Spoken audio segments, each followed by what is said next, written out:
기도로 시작하겠습니다. 하나님 아버지, 오늘 이 시간 저희 삶에 닥친 흉년과 고난을 주님의 눈으로 다시 바라보게 해주시니 감사합니다. 이해되지 않는 현실 앞에서 낙심하고 도망치려 했던 저의 연약함을 고백하오니 주님의 진리로 저를 깨우시고 말씀으로 붙들어 주옵소서.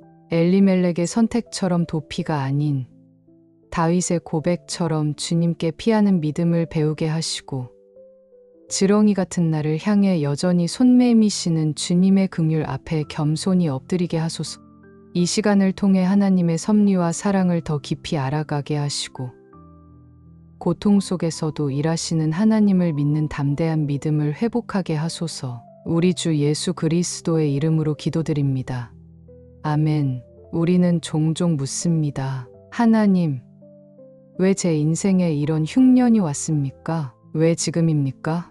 왜 나입니까? 그 질문의 현장에 주님은 아무 말도 하지 않으실 때가 많습니다. 하지만 그 고요한 침묵 속에서도 하나님은 말씀하고 계십니다. 나는 너의 흉년에도 여전히 일하고 있다. 삶의 흉년이 찾아올 때 그것은 하나님의 메가폰이다. 고통은 우리가 기도하지 않을 때 기도하게 만드는 강력한 도구입니다. 기억하십시오. 하나님의 사랑은 때로 흉년이라는 모습으로 우리를 찾아옵니다. 삶이 너무 아파서 울부짖을 때 그것은 하나님이 우리를 깨우시는 메아리입니다. 영국의 기독교 변증가 C.S. 루이스는 고통의 문제에서 이렇게 말했습니다. 하나님은 기쁨 가운데 속삭이고 양심에서는 말씀하시며 고통 가운데는 외치신다. 고통은 귀먹은 세상을 깨우기 위한 하나님의 메가폰이다. 우리는 평안할 때보다 고통 가운데 있을 때 더 하나님을 찾고 더 간절히 그분의 음성에 귀 기울입니다. 그러므로 흉년은 저주가 아니라 하나님의 깊은 의도와 간섭이 숨겨진 사랑의 도구입니다. 시편 기자는 이 사실을 고백하며 다음과 같이 말했습니다. 시편 119편 67절에서 시인은 이렇게 기록합니다. 고난 당하기 전에는 내가 그릇 행하였더니 이제는 주의 말씀을 지키나이다. 고통을 통과한 이후에야 비로소 하나님의 말씀을 온전히 붙잡게 되는 은혜가 있다는 것입니다. 실패는 절망의 끝이 아니라 은혜의 시작점이다. 록기 1장은 매우 어둡고 비극적으로 시작됩니다. 베들레헴, 즉 떡집이라는 이름을 가진 풍요의 땅에 흉년이 들고 그 땅의 한 남자 엘리멜렉은 현실을 피하고자 하나님의 백성이 가면 안 되는 곳 모압으로 도피합니다. 그러나 그 선택은 비극으로 이어집니다. 남편이 죽고 두 아들까지도 자식을 남기지 못한 채 생을 마감합니다. 이 가정은 더 이상 미래가 없는 완전한 몰락의 가정이 되었습니다. 하지만 여기서 놀라운 반전이 시작됩니다. 하나님은 실패한 인생의 조각들을 다시 짜 맞추시고 그 연약한 가문을 통해 다윗 왕의 계보를 이어가십니다. 그 결과 메시아 되신 예수 그리스도까지 이 계보를 통해 오시게 됩니다. 로마서 8장 28절에서 사도 바울은 이렇게 증언합니다. 우리가 알거니와 하나님을 사랑하는 자, 곧 그 뜻대로 부르심을 입은 자들에게는 모든 것이 합력하여 선을 이루느니라. 하나님은 인간의 실수를 그대로 방치하지 않으십니다. 우리가 흘린 눈물조차 하나님의 섭리 안에서 구속의 재료로 사용하십니다. 실패는 하나님의 구원 계획 속에서 오히려 새로운 시작이 됩니다. 흉년 앞에 피하지 말고 하나님 앞에 엎드리십시오. 엘리멜렉은 흉년을 만났을 때 하나님께 묻지 않았습니다. 그는 현실적으로 더 나아 보이는 땅, 모압으로 도망갔습니다. 그러나 그 길은 하나님의 뜻에서 벗어난 신앙의 궤도 이탈이었습니다. 우리는 고난을 만날 때 두 가지 선택 앞에 서게 됩니다.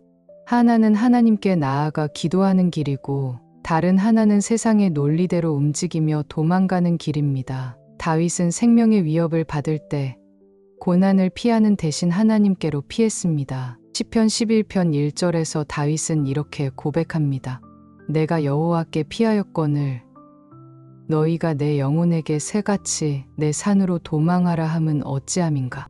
사람들은 현실을 피하라고 말하지만 다윗은 그때마다 여호와께로 피했습니다. 믿음의 사람은 도피보다 기도를 선택합니다. 도피는 잠깐의 안정을 줄 수 있지만 하나님께 나아감은 영원한 회복의 길입니다. 지렁이 같은 존재라도 하나님은 결코 외면하지 않으신다. 지렁이는 가장 연약하고 무기력한 생명체 중 하나입니다. 비가 오면 살기 위해 흙 밖으로 기어 나왔지만 결국 햇살 아래 말라 죽는 지렁이처럼 우리 인생도 때로는 자신의 선택으로 실패와 아픔 속에 놓이게 됩니다. 그러나 하나님은 그런 연약한 우리를 지렁이 같은 자라고 부르시면서도 절대로 버리지 않으신다고 선언하십니다. 이사야 41장 14절에서 하나님은 이스라엘 백성에게 이렇게 말씀하십니다. 지렁이 같은 너 야곱아, 너희 이스라엘 사람들아 두려워 말라. 나 여호와가 말하노니 내가 너를 도울 것이라. 내 구속자는 이스라엘의 거룩한 이인이라. 하나님은 지렁이 같은 자들을 향해 손을 내미시는 분이십니다. 그분의 긍휼은 넘어져 있는 인생을 일으켜 세우고 흙먼지를 뒤집어 쓴 자를 다시 회복시키는 능력이 있습니다. 회복은 언제나 베들레헴으로 돌아갈 때 시작된다. 롯기는 결국 회복의 이야기입니다.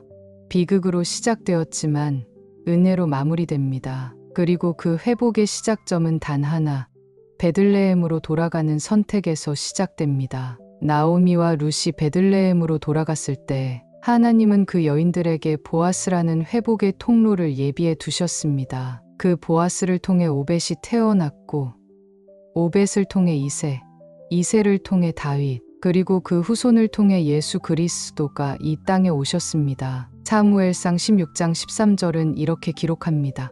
사무엘이 기름불을 가져다가 그의 형제 중에서 그에게 부었더니 이날 이후로 다윗이 여호와의 영에게 크게 감동되니라.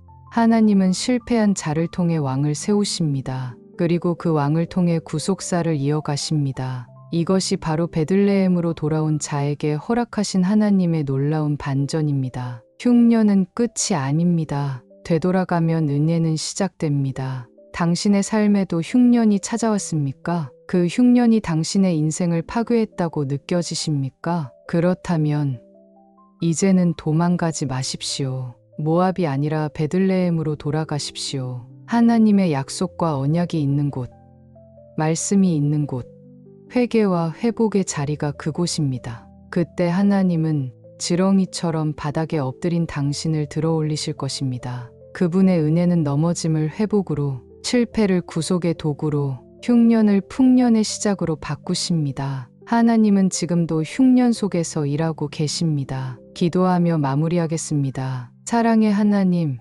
오늘 들려주신 말씀처럼 실패한 인생조차도 주님의 은혜 안에 있음을 믿습니다. 흉년의 땅에서도 하나님의 구속사는 멈추지 않았고 무너진 가문에서도 다윗의 계보는 이어졌으며 결국에는 메시아 예수 그리스도께로 향하게 되었음을 기억합니다. 주님, 저의 연약함과 후회 속에서도 주님의 은혜가 일하고 계심을 믿고 소망하게 하소서. 모압이 아닌 베들레헴으로 돌아가는 결단을 주시고 고통을 외면하지 않고 말씀으로 해석하며 순종하는 신앙인이 되게 하소서. 저의 삶이 다시금 주님의 영광을 드러내는 회복의 이야기로 쓰여지기를 간절히 원하오며 이 모든 말씀을 살아계신 예수 그리스도의 이름으로 올려드립니다. 아멘.